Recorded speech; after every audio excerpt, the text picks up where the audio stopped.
বুবলী বাংলাদেশের নোয়াখালী জেলার সোনাইমুড়ীতে জন্মগ্রহণ করেন। তিনি অর্থনীতি বিষয়ে স্নাতক পাশ করেন।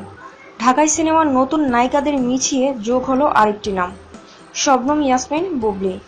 শুরুটাই চমক দিয়ে, সময়ের সবচেয়ে জনপ্রিয় নায়ক শাকিব খানের বিপরীতে। ঢাকা বিশ্ববিদ্যালয় থেকে স্নাতক সম্পন্ন করা সুন্দরী বুবলী একটি বেসরকারি টিভি চ্যানেলের সংবাদ উপস্থাপিকা হিসেবে কর্মরত ছিলেন। 2016 সালে বসগিরি চলচ্চিত্রের পরিচালক শামীম আহমেদ রনি তাকে এই চলচ্চিত্রে অভিনয়ের প্রস্তাব দিলে তিনি সম্মত হন। অপু বিশ্বাসকে এ চরিত্রের জন্য নির্বাচন করা হয়েছিল। পরে অপু নিজেকে এই চলচ্চিত্র থেকে সরিয়ে নিলে তার স্থানে বুবলীকে নির্বাচন করা হয়। এই চলচ্চিত্রে তার বিপরীতে অভিনয় করেন শাকিব খান। এই ছবির শুটিং চলাকালীন তিনি শুটার চলচ্চিত্রে অভিনয়ের প্রস্তাব পান। ছবিটি পরিচালনা করেছেন রাজু চৌধুরী এবং ছবিতে তার বিপরীতে ছিলেন শাকিব খান। তবে সিনেমায় অভিনয়ের কোনোদিনও আগ্রহ ছিল না তার।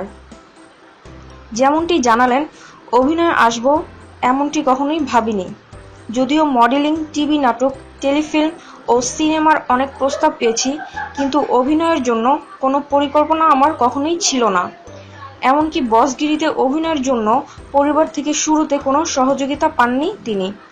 পরিবার থেকে বলা হয়েছিল, নিউজ প্রেজেন্টেশনে আছো, সেখানেই তো ভালো আছো, আবার সিনেমা করার দরকার কি। পরে ছবির গল্পটি পড়ার পর পরিবার থেকে গ্রিন সিগন্যাল মেলে।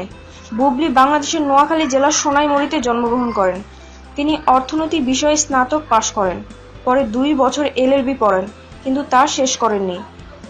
মাঝে ঢাকা বিশ্ববিদ্যালয়ে এমবিএতে ভর্তি হন এবং তার কাজের ফাঁকে ফাঁকে তিনি ক্লাস করেন। 4 ভাই বোনের মধ্যে বুবলী তৃতীয়।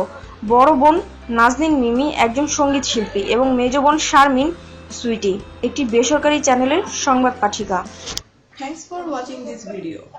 আপনারা সবাই নাবিলান আমার চ্যানেলটি সাবস্ক্রাইব করুন, লাইক, কমেন্ট এন্ড শেয়ার করতে ভুলবেন না।